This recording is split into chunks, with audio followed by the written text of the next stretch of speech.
الحمدللہ وکفا وسلام علی عبادہ الذین اصطفی اما بعد۔ سورہ یاسین شریف کی تفسیر کل مکمل ہو گئی تھی، آج ہم اس کا تکرار کریں گے تاکہ ہمیں سبق اچھی طرح یاد ہو جائے۔ سورہ یاسین کے 21 فوائد 21 نکات ہیں۔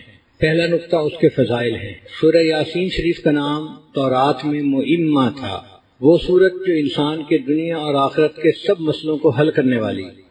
حدیث پاک میں ہے من قرأها نہارا کفا ہمہ، جو سورہ یاسین کو دن کے شروع میں پڑھتا ہے اللہ اس کے پورے دن کی پریشانیوں میں اس کی مدد فرماتے ہیں، اس کے اٹکے کاموں کو آسان کر دیتے ہیں۔ ومن قرأها لیلا غفر ذنبہ، اور جو اس کو رات کے وقت پڑھتا ہے اللہ اس بندے کے گناہوں کو معاف فرما دیتے ہیں۔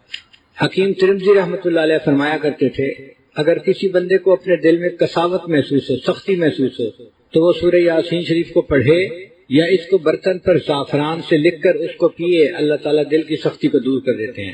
اگر کوئی بندہ اس سورت کو قبرستان میں پڑھے تو اللہ تعالیٰ وہاں کے جو موتا ہیں ان کے اوپر قبر کا عذاب معاف فرما دیتے ہیں۔ ابو ہریرہ عنہ فرماتے ہیں کہ اللہ تعالیٰ نے سورہ یاسین کو انسان کے پیدا ہونے سے 1000 سال پہلے پڑھا۔ جب فرشتوں نے سنا تو انہوں نے کہا خوش نصیب ہیں وہ لوگ جن پر یہ سورت اتاری جائے گی، خوش نصیب ہوں گے وہ لوگ جن کے سینوں میں یہ صورت محفوظ ہوگی، اور خوش نصیب ہیں وہ لوگ جن کی زبانیں اس صورت کی تلاوت کریں گی۔ چنانچہ جنت میں جنتی عام قرآن مجید نہیں پڑھ سکے گا، صرف 2 صورتیں ہیں، سورہ طٰہٰ اور سورہ یاسین، اس کی تلاوت جنت میں بھی کر سکے گا، اور اللہ تعالیٰ کی جب ملاقات ہوگی تو اللہ تعالیٰ بھی سورہ یاسین کی تلاوت فرمائیں گے۔ اکرمہ رضی اللہ عنہ فرماتے ہیں کہ نبی علیہ الصلوۃ والسلام اس سورت کو پڑھنے کے بعد حرم میں تشریف لاتے تھے تو کافر ٹولیاں بنا کر بیٹھے ہوتے تھے اور بڑے بلند بانگ دعوے کر رہے ہوتے تھے، جو ہمارے بتوں کو برا کہتا ہے ہمیں اگر مل جائے تو ہم تو اسے نہیں چھوڑیں گے، ہم تو یہ کریں گے، ہم تو وہ کریں گے، ہم تو فلاں کریں گے۔ اور نبی علیہ الصلوۃ والسلام ان سب کے قریب سے ہو کے آ بھی جاتے تھے اور ان لوگوں کو پتہ بھی نہیں چلتا تھا، اللہ ان کو اندھا اور بہرا بنا دیتے تھے، نہ وہ بات سن سکتے تھے نہ وہ دیکھ سکتے تھے۔ حضرت علی عنہ فرمایا کرتے تھے کہ سورہ یاسین کے 10 فوائد ہیں۔ اگر کوئی بھوکا اس کو پڑھے اللہ اس کی بھوک دور کر دیتے ہیں، اگر پیاسا پڑھے اللہ اس کی پیاس کو دور کر دیتے ہیں، اگر کوئی بے لباس آدمی پڑھے اللہ اس کو لباس عطا فرما دیتے ہیں، اگر کوئی کنوارا اس سورت کو باقاعدگی سے پڑھے اللہ اس کے لیے شادی کا انتظام فرما دیتے ہیں، اگر کوئی خوف زدہ بندہ اس سورت کی تلاوت کرے تو اللہ تعالیٰ خوف کی حالت میں اس کو امن عطا فرما دیتے ہیں، اگر کوئی قیدی اس سورت کو پڑھے اللہ اس کو قید سے رہائی عطا فرما دیتے ہیں، اگر کوئی مسافر پڑھے اللہ سفر میں اس کے ساتھ مدد فرما دیتے ہیں، اگر کوئی چیز گم ہو جائے اور اس حال میں بندہ پڑھے اللہ یا تو وہی چیز واپس لوٹا دیتے ہیں یا اس کا کوئی بدل عطا فرما دیتے ہیں، اگر مریض کے پاس پڑھی جائے اللہ اس کو شفا عطا فرما دیتے ہیں، اور اگر قریب المرگ بندہ ہو اس کے پاس پڑھی جائے تو اللہ تعالیٰ روح نکلنے میں آسانی فرما دیتے ہیں۔ یہ 10 فوائد اس سورت کے پڑھنے پر ملتے ہیں۔ اس سے اندازہ لگائیے کہ اللہ رب العزت کے ہاں اس سورت کا کیا مرتبہ ہے۔ اگر کوئی بندہ خواب دیکھے کہ میں سورہ یاسین شریف پڑھ رہا ہوں تو یہ اس بات کی علامت ہے کہ وہ اخلاص والا آدمی ہے، اور اللہ تعالیٰ اس سے دنیا میں کوئی ایسا کام کروائیں گے جس سے اس کو عزت ملے گی لوگوں کے اندر، اور قیامت کے دن اللہ تعالیٰ اس کو نبی علیہ الصلوۃ والسلام کا ساتھ عطا فرمائیں گے۔ تو یہ پہلا پوائنٹ جو تھا یہ فضائل سورہ یاسین کا تھا۔ دوسرا پوائنٹ ہے حروف مقطعات کے بارے میں کہ سورہ یاسین کی ابتدا ہے یاسین۔ یہ یاسین 2 حروف ہیں یا اور سین، اور ان کے معنی کیا ہیں یہ کسی کو پتہ نہیں۔ اللہ تعالیٰ نے اپنے محبوب صلی اللہ علیہ وسلم کو اس کا علم عطا کیا، ہم عام لوگوں کو اس کا کوئی پتہ نہیں۔ یہ حروف مقطعات مختلف صورتوں سے پہلے آئے ہیں، کہیں 1 حرف، کہیں 2، کہیں 3، کہیں 4، کہیں 5، اور ان حروف مقطعات نے عرب کے لوگوں کو لاجواب کر دیا۔ عرب کے لوگ اپنے آپ کو عرب کہتے تھے کہ ہم بڑے زبان دان ہیں، اور باقی لوگ اجمی ہیں۔ اجمی کہتے ہیں گنگے کو کہ باقی دنیا کو تو بولنا ہی نہیں آتا، ان کی تو زبان ہی نہیں ہے کوئی۔ تو جن کو اپنی زبان پہ اتنا فخر تھا اللہ نے ان کے فخر کو یوں توڑا کہ صورتوں کے شروع میں حروف مقطعات بنا دیے۔ مقصد یہ تھا کہ اے لوگو جن حروف سے تم کلام کرتے ہو انہی حروف سے بنی ہوئی یہ کتاب ہے، اگر اس کا بنانا آسان ہے تو تم اس جیسی ایک سورت بنا کے دکھا دو۔ پھر فرمایا اگر ایک سورت نہیں بنا سکتے تو 10 آیتیں بنا کے دکھا دو۔ آخر پر فرمایا کہ اگر 10 آیتیں نہیں بنا سکتے تو ایک ہی آیت بنا کے دکھا دو، اور فرمایا کہ انسانوں صرف یہ تمہیں چیلنج نہیں جنوں کو بھی چیلنج ہے، انسان اور جن مل جائیں اور قرآن مجید جیسی ایک آیت بنانے کی کوشش کریں لا یأتون بمثلہ، وہ اس کی جیسی کوئی آیت بنا کے نہیں دکھا سکتے، ولو کان بعضهم لبعض ظہیرا، ایک دوسرے کے مددگار کیوں نہ ہو جائیں۔ تو جو لوگ اسلام کے خلاف اپنی جانیں دیتے تھے، اپنے بچوں کو قربان کرتے تھے، اگر یہ چیلنج قبول کرنا ان کے لیے آسان ہوتا تو وہ کر لیتے۔ وہ 10 صورتیں بنا کے لے آتے، 5 صورتیں بنا کے لے آتے کہ جی دیکھو ہم نے بھی صورت بنا دی ہے، مگر ان زباندان لوگوں نے ایک بھی صورت بنا کے سامنے پیش نہ کی۔ نہ خنجر اٹھے گا نہ تلوار ان سے، یہ بازو میرے آزمائے ہوئے ہیں۔ اللہ تعالیٰ انسان کی حقیقت کو جانتے تھے، فرمایا کہ یہ ایک آیت بھی نہیں بنا سکتے۔ عرب میں ایک بڑا شاعر تھا اور وہ غار میں رہتا تھا، تنہائی میں رہتا تھا، تاکہ وہ اپنا کلام لکھ سکے یکسوئی کے ساتھ۔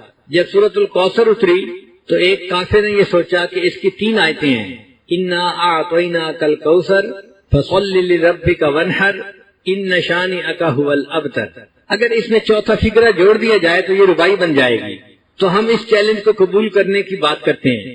چنانچہ اس نے یہ 3 آیتیں لکھی اور اس شاعر کو جا کر دیں اور کہا کہ آپ برائے مہربانی ایک فقرہ جوڑ دیں، آپ کے ایک فقرہ جوڑنے سے ہمارا مسئلہ حل ہو جائے گا۔ اس شاعر نے بڑے دن غور کیا کہ اس آیت کے اس کے آگے کون سا فقرہ جوڑے۔ بڑے دنوں کی سوچ وچار کے بعد جو فقرہ اس کو سمجھ آیا وہ یہ تھا، انا اعطیناک الکوثر فصل لربک وانحر ان شانئک هو الابتر ما ھذا قول البشر، یہ کسی بشر کا قول نہیں ہے۔ تو اللہ تعالیٰ نے کافروں کی زبانوں کو گنگ بنا دیا کہ تم میرے کلام کے مقابلے میں کوئی کلام لا ہی نہیں سکتے۔ اور یہ بھی عجیب بات ہے کہ حروف تہجی جو ہیں وہ 29 ہیں، لیکن حمزہ اور الف ایک ہی جیسے ہیں۔ اگر ان دونوں کو ایک سمجھ لیا جائے تو 28 بنتے ہیں۔ اب 28 حروف میں سے اللہ تعالیٰ نے 14 حروف کو استعمال کیا، 14 کو چھوڑ دیا۔ حکمت کیا تھی کہ میرے بندو آدھے حروف سے تو میں نے اپنا کلام بنا دیا قرآن مجید، باقی آدھے حروف کو استعمال کر کے تم ایک قرآن بنا کے ذرا دکھا دو۔ اور یہ جو حروف ہیں ان کی سلیکشن بھی عجیب راز ہے، یہ رینڈم نہیں ہے، اس میں حکمت ہے کوئی۔ الف سے لے کے زال تک پہلا حصہ بنتا ہے، اس میں اللہ تعالیٰ نے 2 حروف کو استعمال فرمایا اور 7 کو چھوڑ دیا۔ الف اور ہا کو استعمال کیا اور 7 کو چھوڑ دیا۔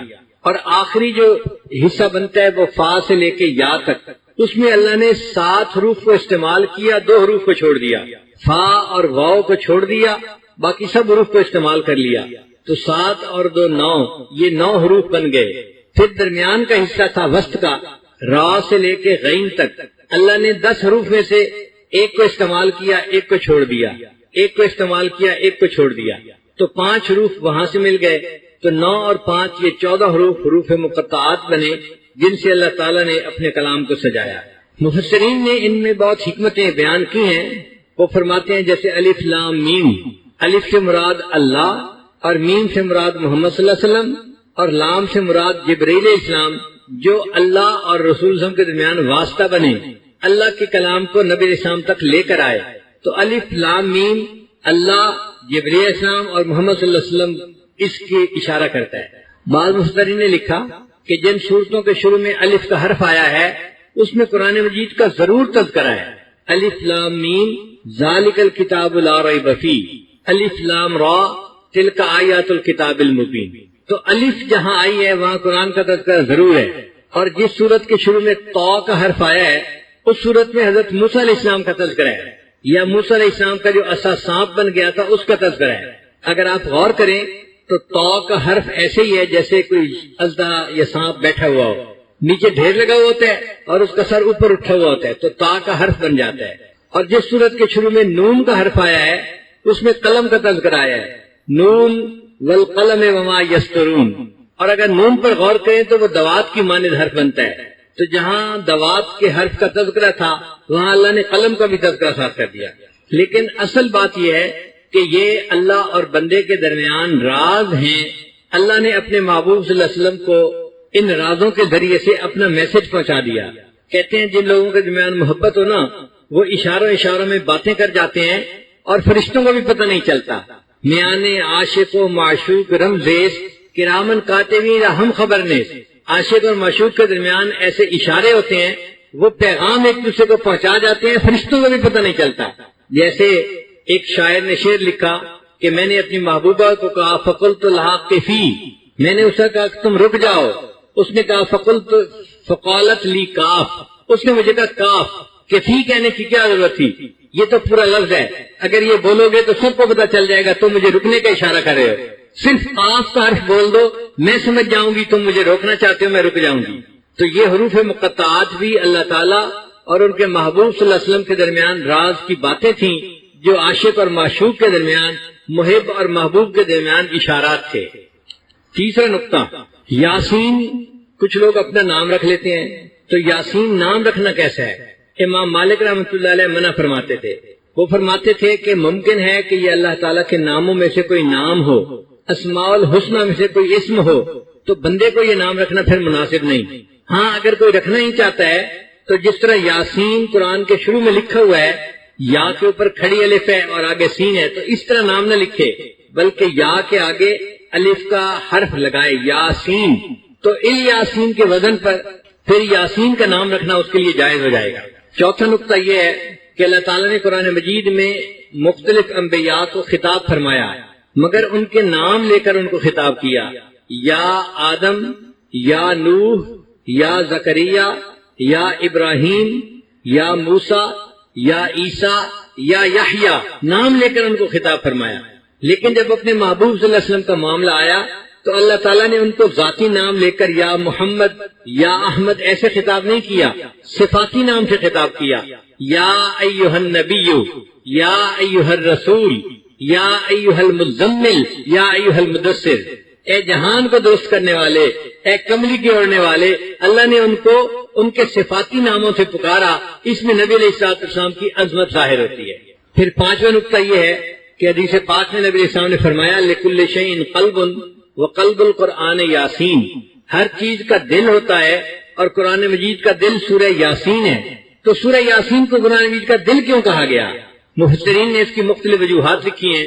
ایک وجہ یہ لکھی ہے کہ 3 عقائد بنیادی ہیں، ایک اللہ تعالیٰ کی توحید کا اقرار، دوسرا نبی علیہ السلام کی رسالت کا اقرار، اور تیسرا قیامت کے دن اللہ کے سامنے کھڑے ہونے کا اقرار، بعثت بعد الموت۔ تو یہ 3 بنیادی نقطے تھے، اور اس صورت میں اللہ تعالیٰ نے ان تینوں پوائنٹس کو خوب کھولا ہے، اپنی توحید کو بھی کھولا ہے، محبوب کی رسالت کو بھی کھولا ہے، اور مرنے کے بعد زندہ ہو کر کھڑے ہونے کو بھی خوب کھولا ہے۔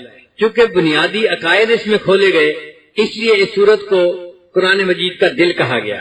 اس صورت کے شروع میں اللہ تعالیٰ قسم اٹھا کر فرماتے ہیں، یاسین والقرآن الحکیم انک لمن المرسلین، اے میرے محبوب صلی اللہ علیہ وسلم، بے شک آپ بھیجے ہوئے رسولوں میں سے ہیں۔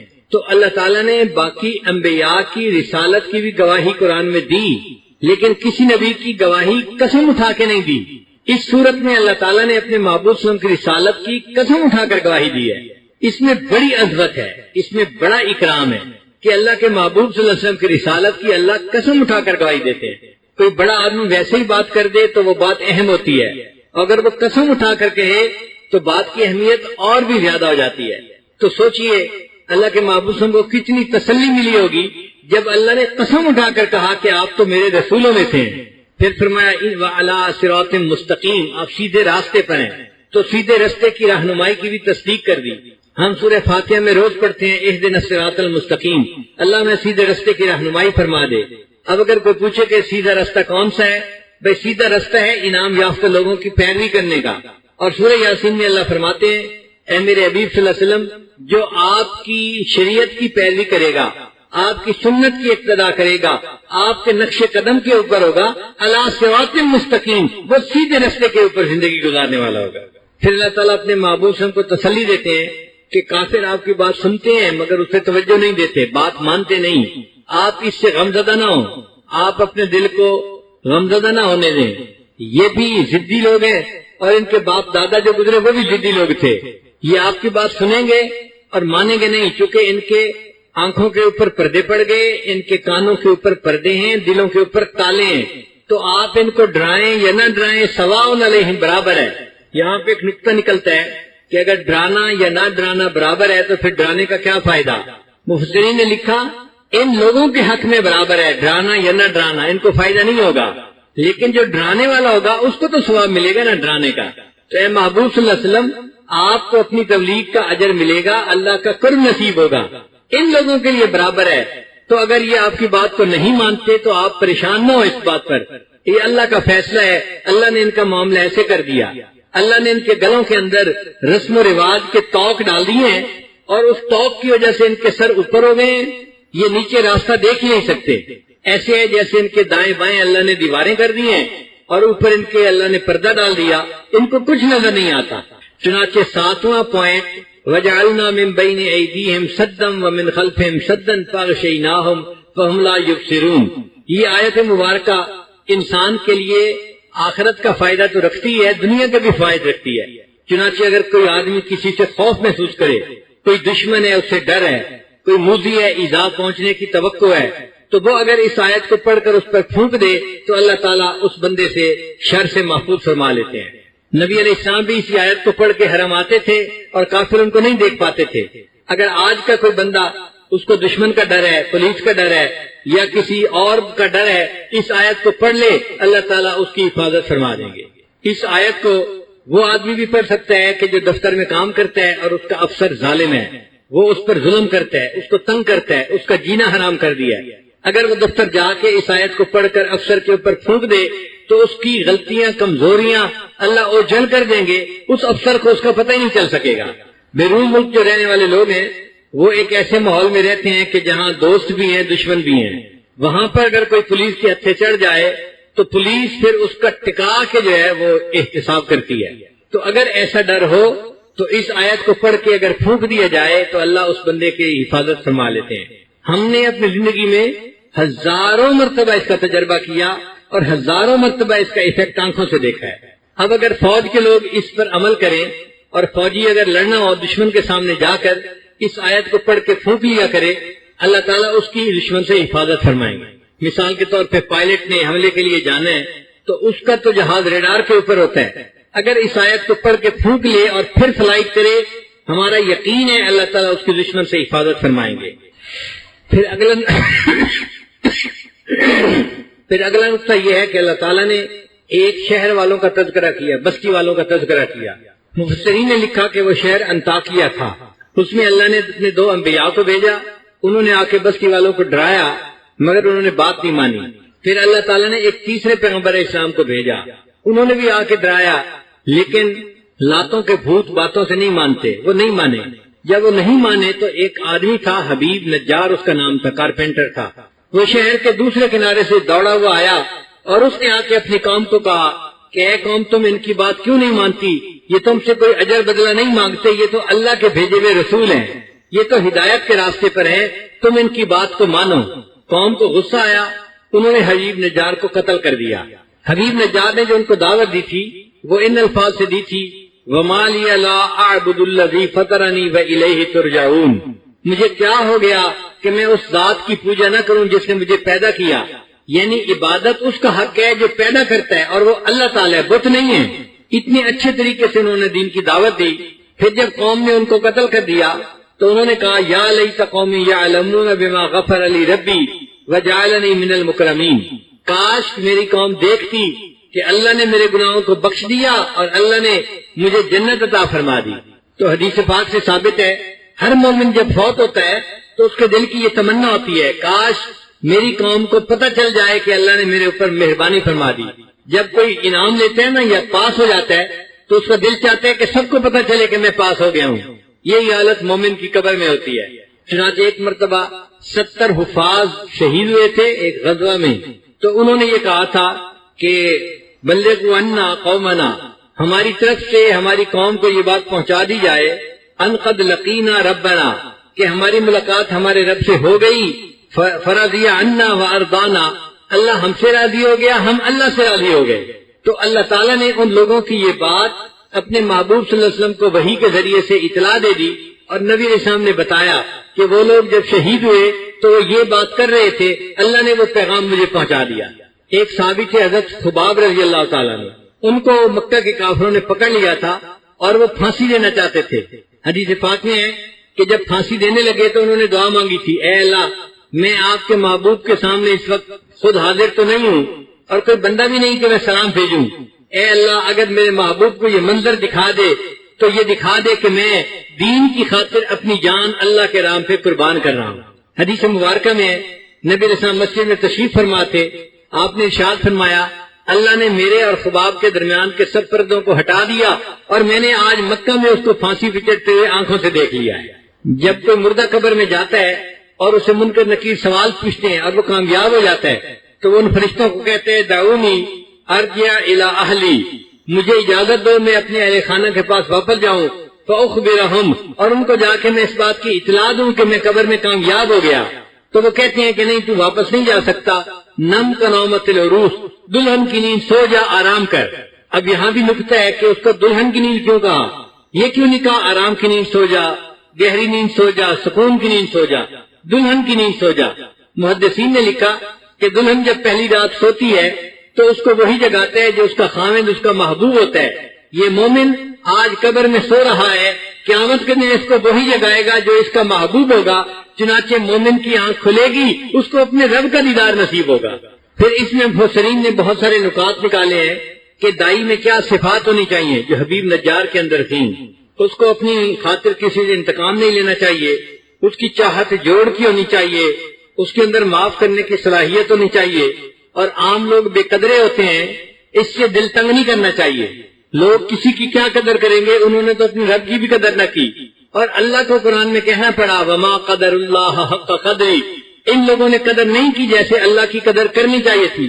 جب اللہ کی قدر نہیں کی تو مخلوق کی کیا قدر کرے گی؟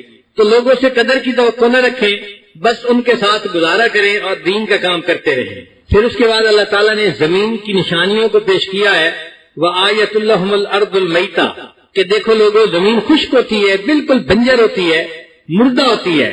اللہ تعالیٰ آسمان سے بارش نازل فرماتے ہیں اور اسی مردہ زمین کے اندر سے کھیتی پودے نکل آتے ہیں اور وہ لہلہانا شروع کر دیتے ہیں۔ تو جو پروردگار مردہ زمین کو زندہ کر سکتا ہے، اسی طرح اللہ تعالیٰ قیامت کے دن اپنی رحمت کی ایسی بارش برسائیں گے کہ جو لوگ قبروں کے اندر لیٹے ہوئے ہوں گے وہ بھی تو بیج کی مانند ہے نا، ایسی رحمت کی بارش ہوگی کہ یہ بیج اگنا شروع ہوگا اور یہ لوگ دوبارہ زندہ ہو کر اپنے رب کے سامنے کھڑے ہو جائیں گے۔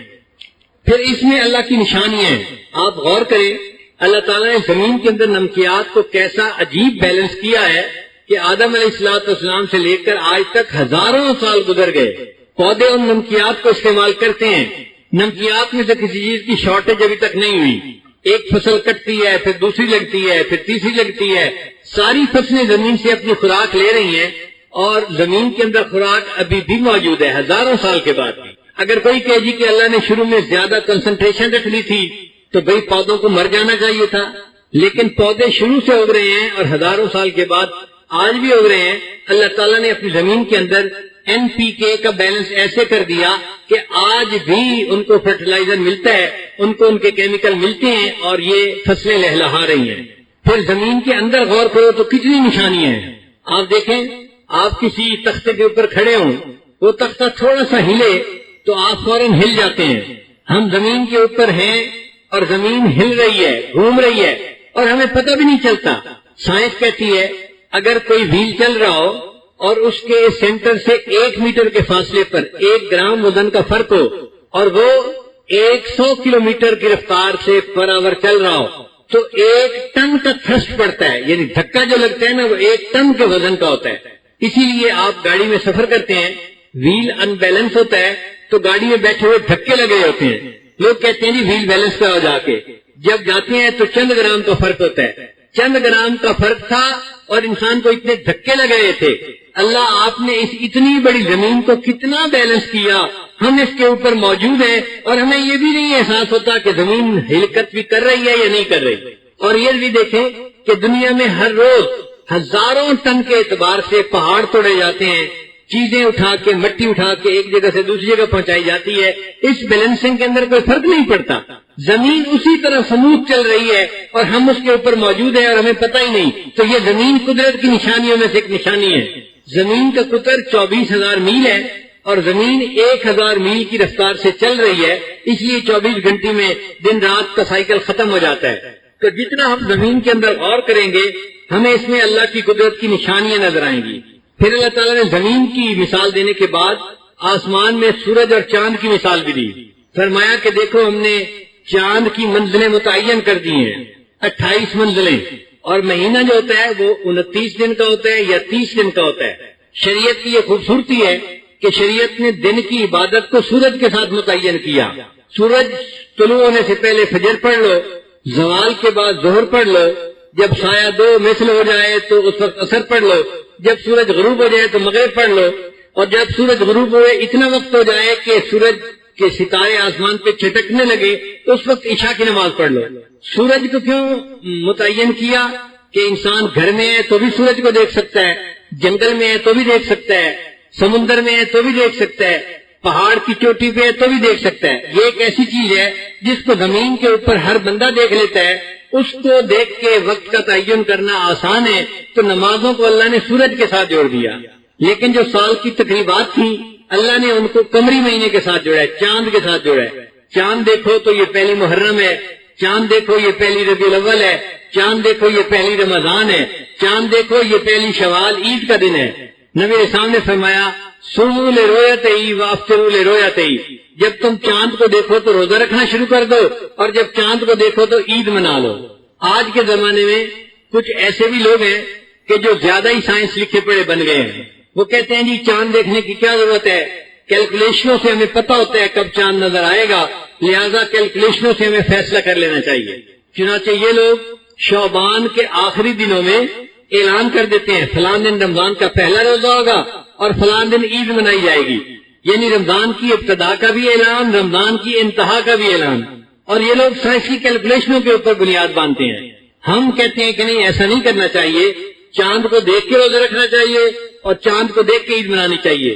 اس کے جواب میں وہ کہتے ہیں یہ جاہل ہیں، ان مولویوں کو کیا پتا، یہ دقیانوس ہے اور ان کو تو زمانے کا پتہ ہی نہیں، یہ تو سائنس کو کچھ جانتے ہی نہیں. مگر ہم اپنی بات پہ پھر بھی قائم ہیں.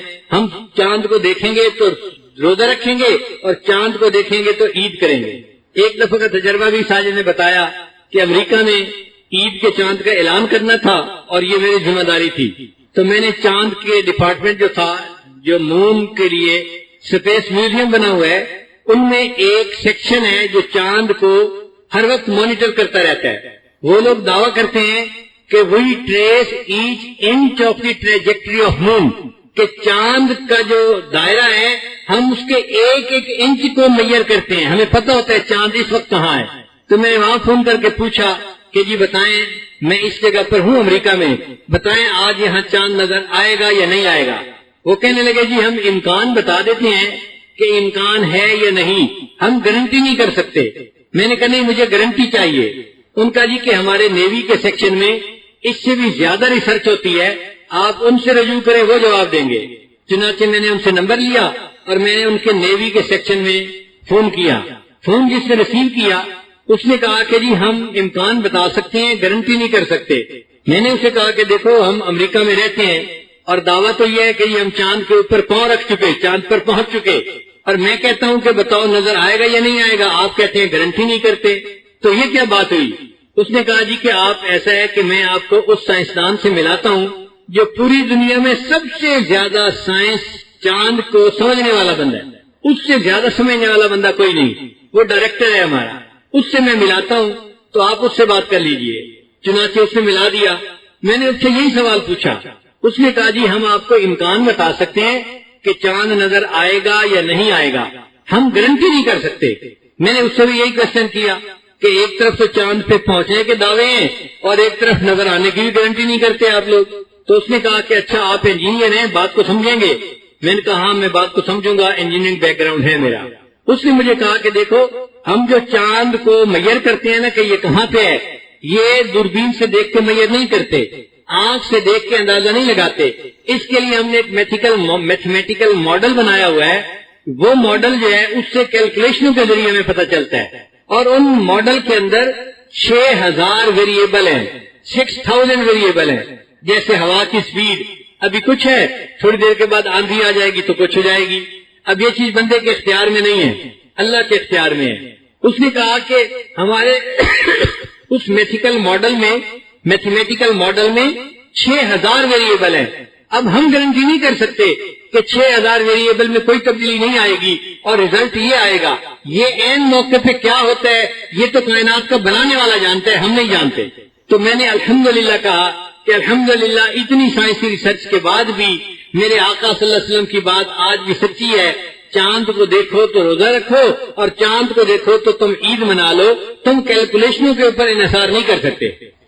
پھر آگے 13واں نقطہ اللہ تعالیٰ فرماتے ہیں لَلشَّمْسِ يَنبَغِي لَهَا أَن تُدْرِكَ الْقَمَرَ، چاند کو زیب نہیں دیتا کہ وہ سورج کو زیب نہیں دیتا کہ وہ چاند کو پکڑے، اور نہ رات دن سے پہلے آ سکتی ہے۔ ہر کوئی اپنے اپنے دائرے کے اندر گھوم رہا ہے، اللہ کی عبادت کر رہا ہے، اللہ کی تصویر بیان کر رہا ہے۔ 1400 سال پہلے جب سائنس کی کوئی بنیاد نہیں تھی، کوئی جانتا نہیں تھا، اس وقت شریعت نے بتا دیا کہ آسمان پر چاند کا دائرہ الگ ہے اور سورج کا دائرہ الگ ہے، یعنی آربٹ کا تصور یہ سب سے پہلے قرآن مجید نے پیش کیا کہ چاند کا آربٹ الگ ہے اور سورج کا آربٹ الگ ہے، اور آج بھی سائنس اسی بات کو تسلیم کرتی ہے۔ پھر 14واں نقطہ اللہ تعالیٰ نے جانوروں کی مثال دی، وَآیَةٌ لَّهُمْ أَنَّا حَمَلْنَا ذُرِّيَّتَهُمْ فِي الْفُلْكِ الْمَشْحُونِ، اللہ تعالیٰ نے کشتی کی مثال دی، یعنی آسمان کی مثالیں دینے کے بعد اللہ تعالیٰ نے سمندر کی مثال دی۔ دیکھو سمندر کے اندر کتنی لہریں آتی ہیں، ہائی ٹائیڈ ہوتی ہے، لو ٹائیڈ ہوتی ہے، اگر ہم چاہیں تو تمہارے جہازوں اور کشتیوں کو توڑ کے رکھ دیں، لیکن ہم نے تمہیں مہلت دی ہوئی ہے، تم سمندر میں سیر کرنے کے قابل ہو۔ آج بڑے بڑے بحری بے مر چکے، مگر وہ بھی سفر کرتے ہیں تو چاند کا خیال رکھتے ہیں۔ جب 14ویں کا چاند ہوتا ہے تو 16 فٹ سے 20 فٹ تک لہریں اچھلتی ہیں اور بڑے بڑے جہاز ڈوب جاتے ہیں۔ اللہ نے کہا کہ تم غور کرو، ہم کیسی قدرت کے بنانے والے ہیں، ہم نے سمندروں کو بنایا اور اس میں بھی تمہارے لیے نشانیاں رکھ دی۔ تو پہلے آسمان کی نشانیوں کو پیش کیا، پھر سمندر کی نشانیوں کو پیش کیا۔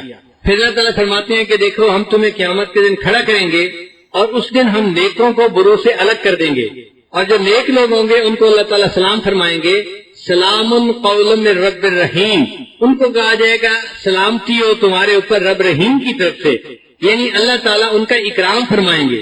جیسے مہمان آتا ہے تو میزبان اس کو سلام کرتا ہے، مومن اللہ کے حضور حاضر ہوں گے، اللہ تعالیٰ سلام فرمائیں گے، اپنے بندوں کا اکرام فرمائیں گے۔ پھر کہا جائے گا وَامْتَازُوا الْيَوْمَ أَيُّهَا الْمُجْرِمُونَ، اے مجرموں آج کے دن میرے نیک بندوں سے جدا ہو جاؤ۔ اللہ تعالیٰ اس دن ہمیں اپنے نیک بندوں کا ساتھ عطا فرمائے اور ہمیں نیک بندوں کے زمرے میں شمار فرمائے۔ حدیث پاک میں ہے من احب قوما علی اعمالہم، اگر کوئی بندہ کسی قوم سے ان کے عملوں کی وجہ سے محبت کرتا ہے، یہ لوگ ذکر کرنے والے ہیں، یہ علم پڑھنے پڑھانے والے ہیں، یہ دعوت و تبلیغ والے ہیں، یہ نیک لوگ ہیں،